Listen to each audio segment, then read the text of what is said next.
Guys आज के इस पर्टिकुलर वीडियो में हम लोग देखने वाले हैं कैसे आप एक इंस्टाग्राम कैंपेन को सेटअप कर सकते हैं बिल्कुल स्क्रैच से। बिगिनर फ्रेंडली ये वीडियो जो है वो होने वाला है। तो मान के चलते हैं कि हम लोग हमारा जो ये एडवांस गूगल एड्स का कोर्स है इसको सेल करना चाहते हैं थ्रू इंस्टाग्राम। उसके लिए हमें सेल्स कैंपेन सेटअप जो है वो करना है। तो क्या इंटायर प्रोसेस रहेगी उसको प्रैक्टिकली हम लोग देखने वाले हैं। तो आप देख सकते हो ये वाला हमारा कोर्स हमारी वेबसाइट के ऊपर होस्टेड है। अब जब मैं कोर्स के ऊपर क्लिक करता हूं तो ये हमारा लैंडिंग पेज हो जाएगा, मतलब यूजर को हमें यहां पर लेकर आना है और यहीं से वो ऐड टू कार्ट करके परचेज कर देगा। अब क्योंकि हम सेल्स कैंपेन रन करने जा रहे हैं तो वहां पर हमें पिक्सल बेस्ड इवेंट जो है उसको भी सेलेक्ट करना होगा। तो हमें सबसे पहले डिफाइन करना होगा कि हमारे लिए कन्वर्जन क्या है, राइट।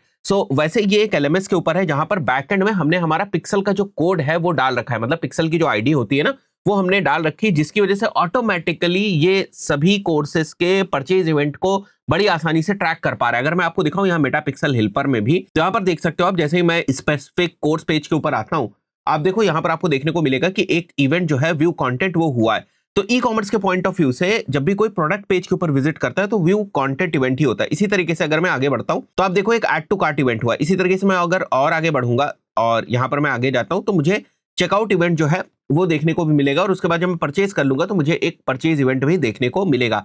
तो जैसे ही मैंने अपनी पिक्सल आईडी इस एलएमएस के बैकएंड में मेंशन करी, ये सारे के सारे इवेंट्स बाय डिफॉल्ट मेरे इवेंट्स मैनेजर के अंदर आने लगे थे। बट आप इस बात को समझिए कि यहाँ पर बहुत सारे डिजिटल प्रोडक्ट्स भी हैं। अब बहुत सारे लोग हमारी वेबसाइट के ऊपर आते हैं और इन डिजिटल प्रोडक्ट्स में भी इनरोल करते हैं। अब जैसे वो पर्सन किसी भी डिजिटल प्रोडक्ट में इनरोल करेगा, एक मेटा का परचेज इवेंट जो है वो ट्रिगर हो जाएगा। तो अब मेटा के पिक्सल को पता चल रहा है कि ये जो फ्री वाला हमारा कोर्स बिका है वो भी एक परचेज इवेंट है।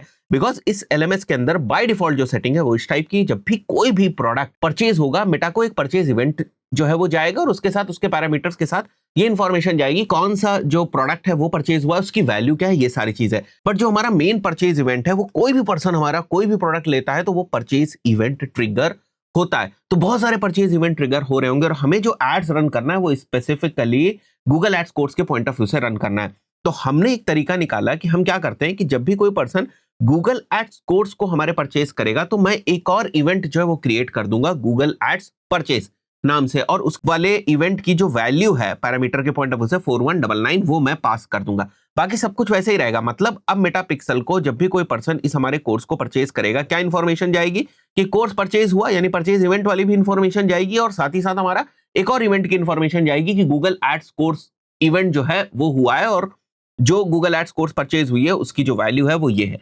तो ये भी हम लोग कॉन्फ़िगर कर देंगे और अपने कैंपेन में इस वाले इवेंट के बेसिस पर हम हमारे कैंपेन को ऑप्टिमाइज करने की कोशिश करेंगे। आई थिंक सो लॉजिक आपको समझ में आया होगा। अब अगर हम हमारी वेबसाइट के बैकएंड में आपको दिखाएं तो इस वाले कोर्स के अगर मैं सक्सेस पेज के ऊपर जाता हूं, देखिए कोर्स सक्सेस पेज, जहां पर हमने हमारा मेटा पिक्सल का बेस कोड लगा दिया, ठीक है। उसके बाद हमने यहाँ पर एक जो है वो इवेंट कोड लगा दिया है, स्क्रिप्ट फेसबुक ट्रैक, और इस इवेंट का नाम रख दिया है गूगल एड्स परचेज और इसकी करेंसी में INR हो गया और इसकी जो वैल्यू है यहाँ वो 4199 हो गई। ये हम लोगों ने एक एडिशनल एक्टिविटी जो है वो करी हुई है। इसके अलावा हमने इंटायर एलएमएस के ऊपर अपना पिक्सल तो लगा ही रखा है जिससे कि सारी इंफॉर्मेशन हमारे इवेंट्स मैनेजर में जा रही है। बट क्योंकि हमें एग्रेसिवली इसी कोर्स के ऊपर एड्स रन करना है तो उसके पॉइंट ऑफ व्यू से हमने एक एडिशनल ट्रैकिंग जो है वो सेटअप कर दी। अब देखो मैं ये एलएमएस यूज कर रहा हूं इसलिए मैं इस कॉन्सेप्ट को आपको बता रहा हूं, बट आपका भी पर्पस यही होना चाहिए कि जब भी कोई भी सक्सेस पेज जो होता है वो आपका वो लोड हो तो वहां पर आपका फेसबुक पिक्सल भी फायर हो और साथ ही साथ जो आपकी कन्वर्जन की स्क्रिप्ट है वो भी वहां पर फायर होनी चाहिए। तभी मेटा को पता चलेगा कि यहाँ पर एक कन्वर्जन जो है वो हुआ है और मेटा का इवेंट्स मैनेजर इस इवेंट को रिकॉर्ड कर पाएगा। आई थिंक सो इतनी बात आपको समझ में आई होगी। हम लोग क्या करने जा रहे हैं, how to setup an Instagram campaign for sales. अब यहाँ पर एक और चीज हम लोग समझ लेते हैं कि हम लोग का जो कैंपेन स्ट्रक्चर है वो क्या होने वाला है और उसके बाद प्रैक्टिकली हम लोग देखेंगे। तो कैंपेन को हम लोग स्टार्ट करेंगे CBO से, यानी कि कैंपेन बजट ऑप्टिमाइजेशन से। एवरेज ऑर्डर वैल्यू अभी आपने देखी गूगल एड्स कोर्स के लैंडिंग पेज के ऊपर 4200 रुपीज है। अब देखो एक बात को समझो आप, अगर मेरे को 4200 रुपीज का कोर्स सेल करना है तो मैं मान के चल रहा हूं क्योंकि ये डिजिटल प्रोडक्ट है तो मैं अपना टारगेट CPA मान के चलता हूं 2000 रुपीज। मतलब मैं चाहता हूं कि 2000 रुपए में मेरे को सेल आ जाए, मतलब अगर मैं जो अपना एक्सपेक्टेड ROAS है वो ये रख रहा हूं कि 2 का होना चाहिए मेरा, तो उस पॉइंट ऑफ व्यू से अप्रोक्सीमेटली मेरी एक सेल जो है वो 2000 की आनी चाहिए। तो अब इसकी वजह से हम डिसाइड करेंगे कि हमारा इनिशियल बजट पर डे के पॉइंट ऑफ व्यू से कितना होना चाहिए। देखो, आप कैंपेन अपना रन करने वाले हैं तो आप मिनिमम जो है वो 2 सेल तो एक्सपेक्ट कर रहे हैं पर डे की। अगर उतना भी नहीं होगा तो कैसे कैंपेन लर्न करेगा? तो इनिशियल डेली बजट शुरुआत करने के पॉइंट ऑफ व्यू से 4000 रुपए आप रख सकते हैं। अब देखिए एक और चीज समझिए, क्योंकि हमारा डेली बजट यहाँ पर कितना है 4000 रुपीज, तो ऐसा भी नहीं करना है आपको कि 10 एड सेट्स आपने बना दिए तो पता चला 10 एड सेट्स के हिसाब से 4000 का जो बजट है वो कम है। ऐसा हो सकता है कि पूरे का पूरा जो बजट है वो एक ही एड सेट को लग जाए, बट आप ही क्या मान के चल रहे हो कि कम से कम एक परचेज जो है वो तो एक एड सेट से आ ही जाए। तो अगर उस थ्योरी को आप मान के चलेंगे तो आपका बजट जो है वो मिनिमम 6000 रुपए के आसपास होना चाहिए, क्योंकि आप चाहते हो कि लगभग 2000 रुपए की मेरे को एक सेल जो है वो आ जाए, और 3 एड सेट्स अगर आप यूज करने जा रहे हैं तो 6000 रुपए का आपका पर डे का बजट होना चाहिए, बिकॉज आप चाहते हो कि अप्रोक्सीमेटली हर एक एड सेट से एक सेल आ जाए। इस हिसाब से अपना बजट डिस्ट्रीब्यूट जो है वो करना चाहते हैं। अगेन ये टोटली डिपेंड करता है मेटा के ऊपर। अगर उसको लगेगा कि एड सेट 1 आपका बेहतर परफॉर्म कर सकता है तो वो एड सेट 1 को बजट डाइवर्ट कर देगा। अगर उसे लगेगा एड सेट 1 और एड सेट 2 आपके बेहतर परफॉर्म कर सकते हैं तो उसमें बजट को डाइवर्ट कर देगा। तो it totally depends on Meta, और इसीलिए आप सीबीओ को यूज कर रहे हैं। बट इनिशियल बजट के पॉइंट ऑफ व्यू से मैंने मान के रखा है यहाँ पर 4000 रुपए, वो भी हम रख सकते हैं, बिकॉज मैं मान रहा हूँ कि 3 एड सेट्स में अप्रोक्सीमेटली इतना ही अमाउंट जो हमारा खर्च होगा, और तीनों ही एड सेट से मैं एक्सपेक्ट कर रहा हूँ कि मेरे को 2000 रुपए में 2 सेल तो मिनिमम आ ही जाए। तो इस थ्योरी के हिसाब से हम लोगों ने हमारा जो बजट है वो डिसाइड किया हुआ है। अब ये हम लोग कैंपेन स्ट्रक्चर को यूज करेंगे, जहां पर हम ब्रॉड टारगेटिंग यूज करेंगे, मतलब हम कोई भी स्पेसिफिक टारगेटिंग जो है वो नहीं लेंगे। यहाँ पर आप देख सकते हो हर एड सेट के सामने हमने मेंशन किया हुआ है ब्रॉड टारगेटिंग रहने वाली है। तो कैंपेन हमारा सीबीओ में रहेगा, डेली बजट 4000 रुपीज का रहेगा। एड सेट 1 हम बनाएंगे, एड सेट 2 बनाएंगे, एड सेट 3 बनाएंगे। एड सेट 1 में भी ऑडियंस टारगेटिंग हमारी ब्रॉड रहेगी, यहाँ भी ब्रॉड रहेगी, यहाँ भी ब्रॉड रहेगी। तो फिर डिफरेंस किस चीज का रहेगा साहब? डिफरेंस रहेगा क्रिएटिव का। यहाँ पर हम लोग एक क्रिएटिव टेस्ट करेंगे, यहाँ पर हम लोग दूसरा क्रिएटिव जो है वो क्रिएट करेंगे, यहाँ पर हम लोग तीसरा क्रिएटिव जो है वो क्रिएट करेंगे। मैं मान के चल रहा हूँ यहाँ पर हम लोग डिफरेंट वीडियोस को यूज करने वाले हैं, तो 3 डिफरेंट वीडियोस को हम लोग एक साथ टेस्ट करेंगे। तो अब मान के चलता हूं कि अगर ये वाला एड सेट हमारा परफॉर्म कर रहा है तो इसका क्या मतलब निकल के आया कि ये वाला हमारा क्रिएटिव परफॉर्म कर रहा है, राइट? और तो कोई इसमें सेटिंग्स है नहीं भाई। इस वाले एड सेट में और इस वाले एड सेट में अगर मैं सेटिंग्स के डिफरेंस के पॉइंट ऑफ व्यू से बात करने की कोशिश करूं तो सब कुछ सेम है। क्या फर्क है? केवल क्रिएटिव का फर्क है। तो अगर ये वाला एड सेट हमारा बेहतर परफॉर्म कर रहा है तो हम मान के चलेंगे कि ये क्रिएटिव हमारा बेहतर परफॉर्म कर रहा है। अगर ये वाला हमारा एड सेट अच्छा परफॉर्म कर रहा है तो हम मान के चलेंगे हमारा ये वाला क्रिएटिव अच्छा परफॉर्म कर रहा है। तो over the period of time क्या होगा कि जो आपके क्रिएटिव्स अच्छे परफॉर्म नहीं कर रहे हैं उनको आप धीरे धीरे बंद करते चले जाएंगे और नए क्रिएटिव्स आप ऐड करते चले जाएंगे। अब मान के चलते हैं शुरुआत में आपका एक क्रिएटिव परफॉर्म कर रहा था, ठीक है, तो कम बजट के साथ एक क्रिएटिव परफॉर्म कर रहा था, उस पे ही आपने थोड़ा थोड़ा बजट जो है वो लगाना शुरू किया। अब बाद में आप और जो क्रिएटिव्स ऐड करते जा रहे हैं उनमें से भी तो विनर क्रिएटिव्स निकल के आएंगे। तो आपका मेन पॉइंट क्या है कि over the period of time आपको मल्टीपल विनर क्रिएटिव्स मिलते रहें। अगर मल्टीपल विनर क्रिएटिव्स आपके पास मिलेंगे तो आपको डर नहीं होगा कि अगर मेरा एक क्रिएटिव ये फेल हो गया जो मेरा अभी परफॉर्म कर रहा है तो कोई भी दिक्कत की बात नहीं है, दूसरे क्रिएटिव्स भी मेरे पास है। तो एज अ परफॉर्मेंस मार्केटियर आपका मेन रोल क्या है कि आप विनर क्रिएटिव्स को फाइंड करते जाएं, और जितने ज्यादा विनर क्रिएटिव्स आपके होंगे उतना बेहतर होगा आपके लिए बजट को इंक्रीज करना, क्योंकि आप उसी के बेसिस पे स्केल जो है वो कर पाएंगे। ऐसा भी तो हो सकता है कि एक क्रिएटिव ज्यादा बजट के ऊपर फट जाए और वो उतना अच्छा परफॉर्म ना कर पाए, बट एक विनर क्रिएटिव है, उसके साथ एक दूसरा विनर क्रिएटिव है, तीसरा विनर क्रिएटिव है, चौथा विनर क्रिएटिव है, तो मल्टीपल विनर क्रिएटिव्स हैं और हर विनर क्रिएटिव मान के चलते हैं 4-4 हजार रुपए पर डे का बजट ले रहा है और 5 विनर क्रिएटिव्स है, तो आप 20,000 रुपए पर डे के बजट के ऊपर बैठे हुए हैं। और उसके हिसाब से अगर मैं बात करूं तो आपकी 10 सेल्स फॉर एग्जाम्पल जो है वो आ रही है। लॉजिक समझ में आया कि क्या फाउंडेशन, क्या कॉन्सेप्ट हम यूज कर रहे हैं कैंपेन को क्रिएट करने के पॉइंट ऑफ व्यू से। यहीं पर मैं आपको क्लियर कर देता हूं, इस चीज को ध्यान रखिएगा। अपने नोट्स बनाना चाहे तो वो भी आप बना सकते हैं। Pause under performing creatives if, मतलब सर आप जो कैंपेन बनाएंगे और आपने कहा कि शुरुआत में आप 3 एड सेट्स रखेंगे और 3 एड सेट्स के साथ आप 3 क्रिएटिव्स रखेंगे, बट इन 3 क्रिएटिव्स को हम कब पॉज करेंगे, किस बेसिस पे हम पॉज करेंगे? तो देखो हमने सीबीओ पे अपना बजट रखा हुआ है, तो जाहिर सी बात है सबको बजट नहीं मिलेगा। तो जो क्रिएटिव जिसको बजट नहीं मिल रहा है, the ad set which is actually not getting budget, उसको आप पॉज कर सकते हैं, या फिर वो एड सेट जिसको बजट मिल रहा है बट वो रिजल्ट आपको प्रोवाइड करके नहीं दे रहा है, उसको आप पॉज कर सकते हैं। अब आप बोले सर जिस एड सेट को बजट नहीं मिल रहा है, मतलब उस क्रिएटिव को बजट ही नहीं मिला, मैंने इतनी मेहनत से बनाया था उस क्रिएटिव को, अगर बजट ही नहीं मिलेगा तो हम कैसे उसको टेस्ट करेंगे? तो ठीक है, एक और पैरेलल आप कैंपेन बना लो जिसमें आप एड सेट बजट के ऊपर काम करो, ब्रॉड ऑडियंस रखो, एड सेट बजट के ऊपर काम करो, और ये वाला क्रिएटिव जिसको यहां बजट नहीं मिला उठाकर उस वाले कैंपेन के अंदर रख लो। तो आपकी भी वो इच्छा पूरी हो जाएगी, सर उस वाले क्रिएटिव को बजट नहीं मिला था सीबीओ सेटिंग्स में, तो यहां चलो उसको बजट देकर ट्राई कर लेते कि वो परफॉर्म कर रहा है या नहीं कर रहा है। बट सीबीओ सेटिंग्स में ये वाला स्ट्रक्चर मेजरली परफॉर्म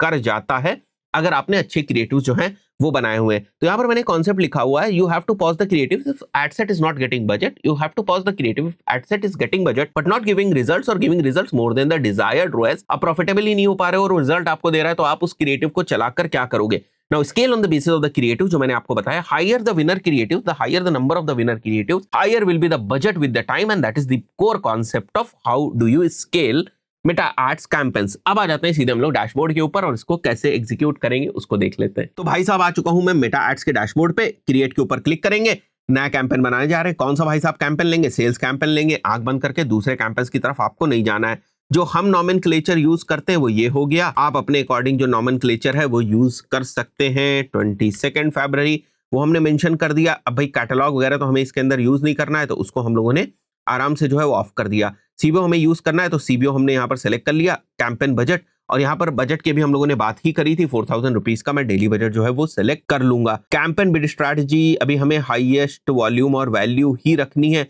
नीचे आ जाते हैं, audience segment reporting, special add category, इसमें कुछ भी करने की जरूरत नहीं है। मैं सिंपली नेक्स्ट पे आ जाऊंगा। कन्वर्जन लोकेशन हमारी क्या है भैया? वेबसाइट है। कौन सा परफॉर्मेंस गोल रखना है? शुरुआत में मैक्सिमाइज नंबर ऑफ कन्वर्जन रखना है, बिकॉज हम चाहते हैं कि हमारा एड्स उन लोगों को दिखे जिनके चांसेस ज्यादा है कि वो हमारा गूगल एड्स का कोर्स ले। डेटा सेट का क्या मतलब हुआ? जो पिक्सल हम लोगों ने सेलेक्ट किया है। कन्वर्जन इवेंट क्या परचेज होगा? नहीं भैया, अभी जो हम लोगों ने गूगल एड्स परचेज का इवेंट बनाया है वो आपको सेलेक्ट करना है, तो वो मैंने सेलेक्ट कर लिया। कॉस्ट पर रिजल्ट गोल वगैरह भी हमें कुछ भी सेलेक्ट करने की जरूरत नहीं, नीचे भी हमें कुछ भी करने की जरूरत नहीं है, और यहाँ पर भी हमें कोई भी ऑडियंस सेलेक्ट करने की जरूरत नहीं है। अगर आप चाहें तो कुछ लोकेशंस को आप एक्सक्लूड कर सकते हैं, जैसे 7 सिस्टर्स वगैरह हमेशा होती है तो उनको एक्सक्लूड कर दिया जाता है। अदरवाइज अगर आपको लगता है कि यहाँ से परचेजेस नहीं आती हैं, नॉर्थ की कुछ स्टेट्स है तो उनको अगर आप इग्नोर करना चाहे कर सकते हैं। मेरा कोर्स जैसा हिंदी में है, तो अगर आप साउथ में इग्नोर करना चाहें तो कर सकते हैं, बट मैं जनरली इस टाइप से जो कैंपस रन करता हूँ वो ऑल लोकेशंस के ऊपर ही रन करता हूं। आपके बहुत ज्यादा सेटिंग्स यहाँ पर चेंज करने से कुछ होने वाला नहीं है, बिकॉज मेटा का सिस्टम ना उन्हीं को एड्स दिखाने की कोशिश करेगा जिनके चांसेस ज्यादा हैं कि वो कन्वर्ट हो सके, इररिस्पेक्टिव ऑफ द फैक्ट कि लोकेशन वगैरह क्या है। But if you want better control, you can go head और आप अपने अकॉर्डिंग जो कंट्रोल है वो कर सकते हैं। हम लोग कुछ भी जो है वो ऑडियंस के पॉइंट ऑफ व्यू से तो करने वाले नहीं है, तो एक तरीके से हमारी ओपन ऑडियंस ही रहने वाली है।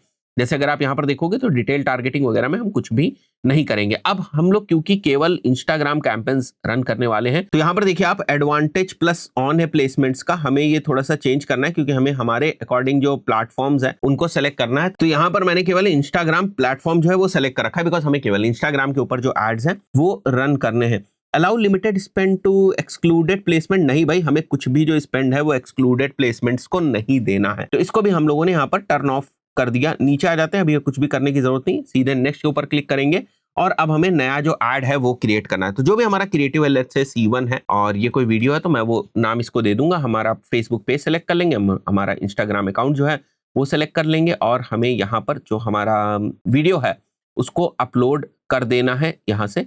ठीक है, क्रिएट ऐड दिख रहा है आपको, मैनुअल के ऊपर क्लिक करेंगे, सिंगल इमेज और वीडियो के ऊपर क्लिक करेंगे हम लोग यहाँ से, और यहाँ से सेटअप क्रिएटिव्स में वीडियो ऐड के ऊपर आ जाएंगे। ठीक है, तो मैंने पहले से ही यहाँ पर जो है वो हमारी मीडियाज को सेलेक्ट करके रखा हुआ है, बहुत सारी पहले भी अपलोड करी थी हमने, तो उसी में से मैं एक क्रिएटिव यहाँ पर सिलेक्ट कर लूंगा, स्किप एंड कंटिन्यू।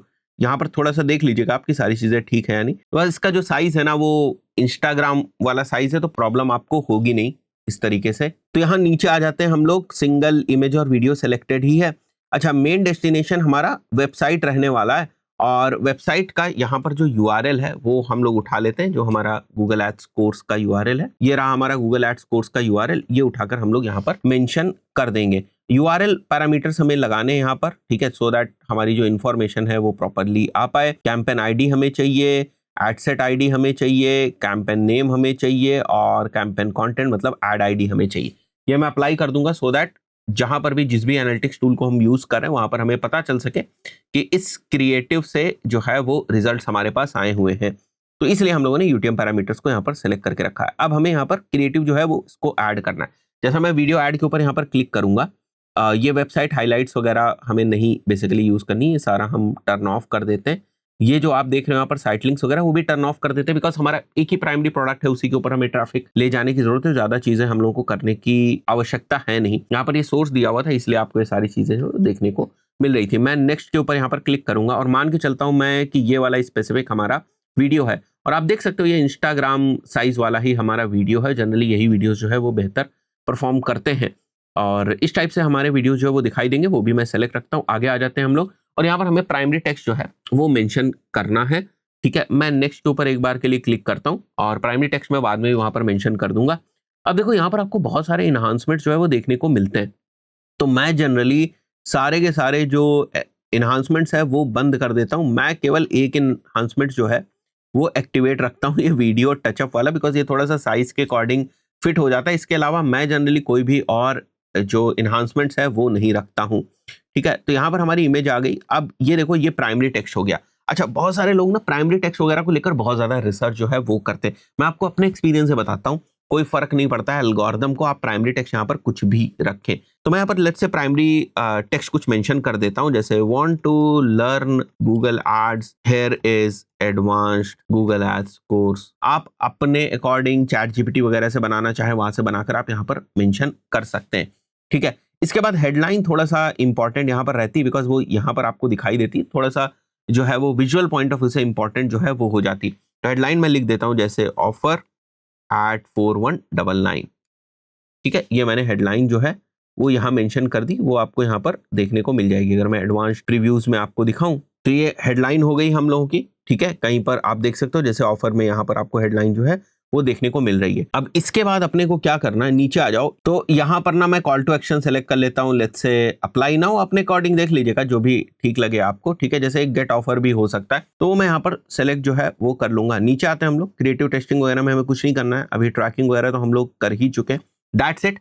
अब हमें क्या करना है, देखो जो कैंपेन स्ट्रक्चर की हम लोगों ने बात करी थी उसमें क्या था, एक कैंपेन था, मल्टीपल एड सेट्स थे, तो मैं ना इसी को डुप्लीकेट कर दूंगा। जैसे मैंने ये डुप्लीकेट कर दिया। ठीक है, तो एक आपको यहाँ पर कॉपी दिख रही है, मैं इसको डिलीट करता हूं एक बार, और वापस अगर हम लोग डुप्लीकेट करेंगे इसको तो आपके पास ऑप्शन आता है, देखिए कि आपको कितने नंबर ऑफ कॉपीज बनानी है। तो मेरे को 2 नंबर ऑफ कॉपीज बनानी है, मतलब 3 मेरे को डुप्लीकेट करने। तो आप देखोगे तो यहाँ पर 2 नंबर ऑफ कॉपीज आपकी बन गई। तो ये 3 हो गया हमारा, इसको 2 कर देते हैं हम लोग और इसको 1 कर देते हैं। तो ये हो गए हमारे एड सेट्स। अब अगर आप देखोगे तो इसके अंदर हम लोगों ने वीडियो बनाया हुआ है। हमें क्या करना है, सिंपली इसमें जो हमारा वीडियो है यहाँ पर, ठीक है, ये जो हम लोगों ने वीडियो सेलेक्ट किया हुआ है इसको हमें क्लोज कर देना है। यहां से हमें एक नया वीडियो जो अपना सेकंड वाला वीडियो है वो हमें सेलेक्ट कर लेना है। इसको मैं टर्न ऑफ कर देता हूं। ओके, परफेक्ट है। नेक्स्ट करते हैं हम लोग, और लेट्स से ये वाला हमारा सेकंड वीडियो है, तो मैं अपने सेकंड वीडियो को भी यहीं से सेलेक्ट कर लूंगा।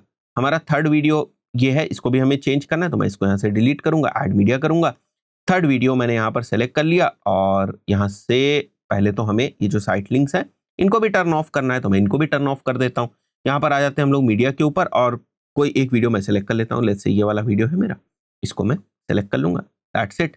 नेक्स्ट यहाँ पर मेंशन ही है, एंड नेक्स्ट इन्हांसमेंट्स जो है वो हमें बंद कर देना है, डन कर देना है। तो आप देखो आपके तीनों वीडियोस अलग अलग जो है वो यहाँ पर आ गए। तो जिस कैंपेन स्ट्रक्चर की हम लोगों ने शुरुआत में बात करी थी, this is the same campaign structure. अब बेसिकली हमें सिंपली इसको प्रीव्यू टू पब्लिश जो है वो करना है, और उसके बाद इसे हमें पब्लिश कर देना है। That's it. तो इस तरीके से सेल्स के पॉइंट ऑफ व्यू से आप अपना एक इंस्टाग्राम कैंपेन जो है उसको सेटअप कर सकते हैं। आशा करता हूं वीडियो आपको वैल्यूएबल लगा होगा। वीडियो पसंद आए वीडियो को लाइक जरूर करें, चैनल पर पहली बार आए तो सब्सक्राइब करके जाएं। मिलते हैं नेक्स्ट वीडियो में, टिल देन गुड बाय।